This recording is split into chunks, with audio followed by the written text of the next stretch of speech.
Hey everybody, it's Ron from Pick Dawgz, and this is Ron's Rundown. We're going to go over the MLB games scheduled for Saturday, September 30th, 2023.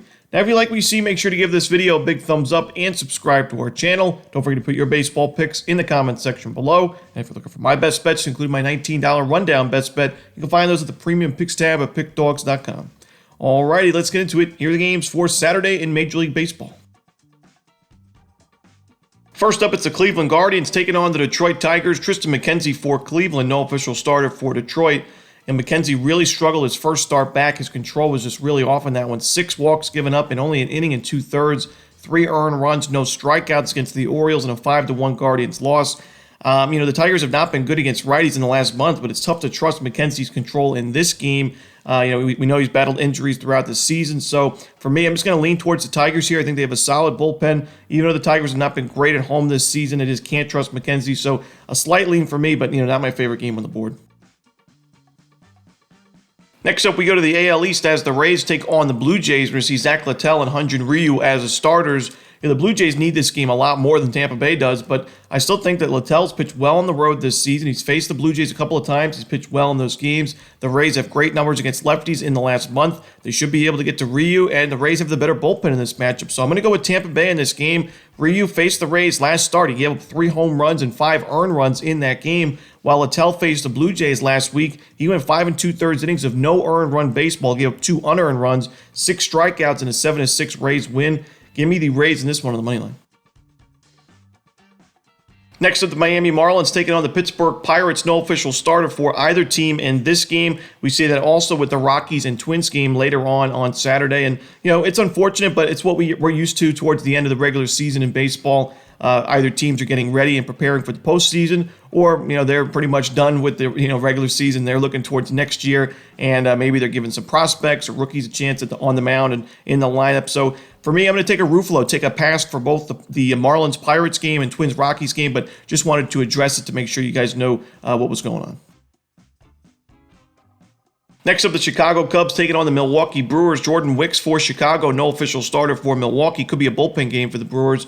Now, Jordan Wicks, he's got a 3.00 ERA, solid 4-1 record. However, his last couple of starts against the Rockies and Diamondbacks, not his best work. He had a quality start on paper against Colorado, 6 innings with 3 runs, but he gave up 2 home runs in that game against a pretty weak lineup, and that was the Rockies on the road. And then he gave against the Diamondbacks in only 4 1/3 innings, giving up another 3 earned runs. So that makes it 6 earned runs his last 10 1/3 innings, 5 walks given up, and only 8 strikeouts to go with it.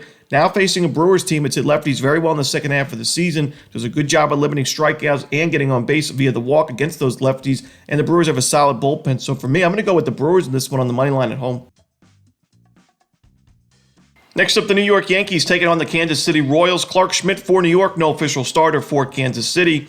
I'm going to go with the Yankees in this one. The Royals more than likely going with a bullpen game. Even though the bullpen's made some improvements in the second half of the year, still in the last month, an ERA of 5.42 with the 7th highest SIERA. Schmidt's pitched well for New York, and the Yankees are 3-1 his last 4 starts. He has been better at Yankee Stadium. He has an ERA above 5 on the road, but this Royals team, against righties in the last month, below league average in team OPS and isolated power. They've been a lot better against lefties, so I'm going to take the Yankees in this one on the money line.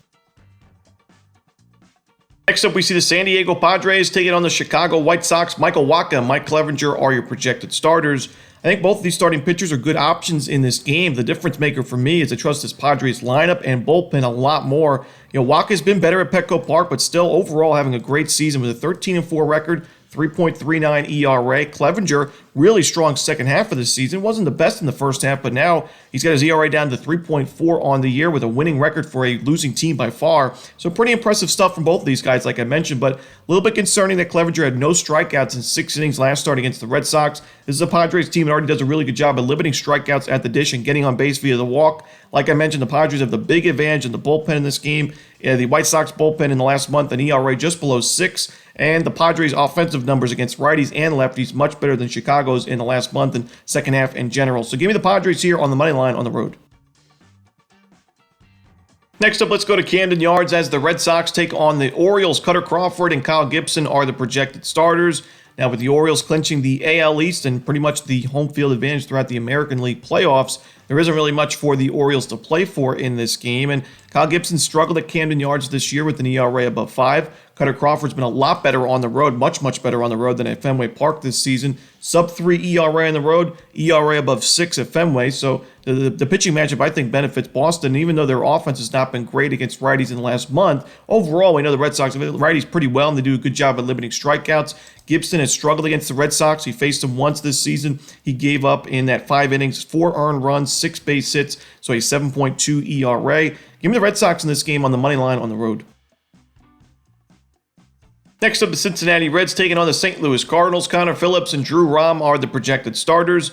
Connor Phillips has great strikeout stuff, 26 strikeouts in 20 2/3 innings. However, the control is not where it needs to be, giving up about a walk every other inning right now, 10 walks on the season, including 3 in his last start in 5 innings against Pittsburgh. That was a 13-12 final score. St. Louis doesn't have the best numbers OPS or ISO-wise against righties in the last 30 days, but their really good walk rate and strikeout rate has me liking their matchup here against Phillips. And Drew Rom, a lefty facing a Reds team, is top 10 in baseball in the last month in team OPS against lefties. Rom struggling himself this year with an ERA just below 8. Give me the over in this one between Cincinnati and St. Louis.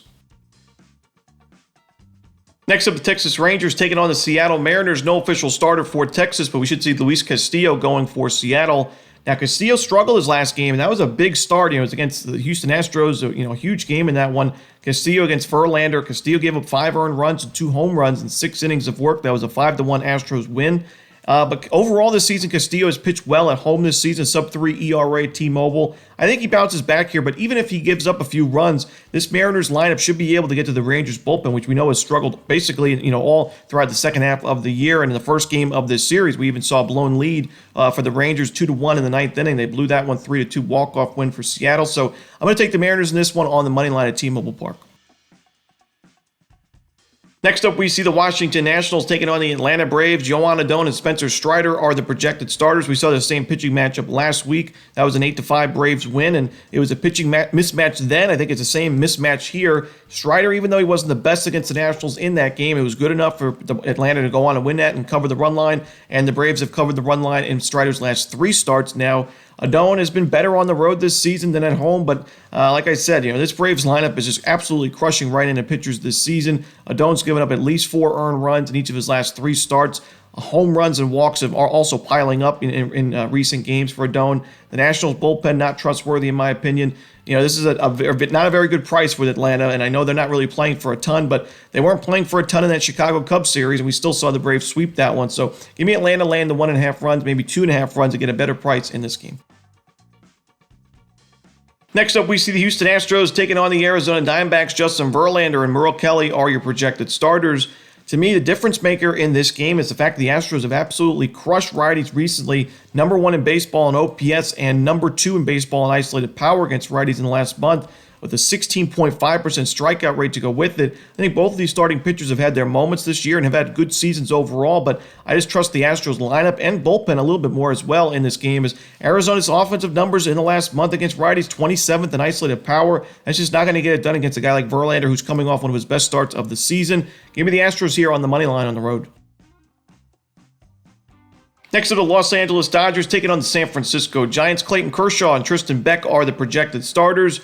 Beck in 4 1/3 innings against Los Angeles last week gave up 2 earned runs and a home run. I don't think he's the best option in this game for San Francisco. And overall, the Giants bullpen hasn't been as strong in the last 30 days as it was at the beginning of the season. Kershaw doesn't pitch deep into ball games. We've seen him go 5 innings, 4 innings, 5 innings, but he's pitching well. His last game against these Giants, it was 5 innings of shutout baseball, only 2 base hits and 5 strikeouts in that 7-0 Dodgers win. The Dodgers are 4-1 in Kershaw's last 5 starts, and all 4 of those wins were run line covers. Most of those blowout wins, 7-0, 6-2, 9-1, and 6-1. And the Giants against lefties have not been great in the last month. Even though Kershaw's not pitching deep into games, this Dodgers bullpen's been very sharp in the last 30 days with a 1.9 ERA. Give the Dodgers laying the 1.5 runs on the road on the run line. And the final game for Saturday's card in Major League Baseball, it's going to be the Oakland Athletics and the Los Angeles Angels. Great matchup here to end Saturday night. Joe Boyle and Kenny Rosenberg are your projected starters. I'm going to lean towards Oakland in this game. Rosenberg's facing an A's team. It's got pretty good power numbers against lefties in the last month, and he has not pitched too well at home this season with an ERA at 5.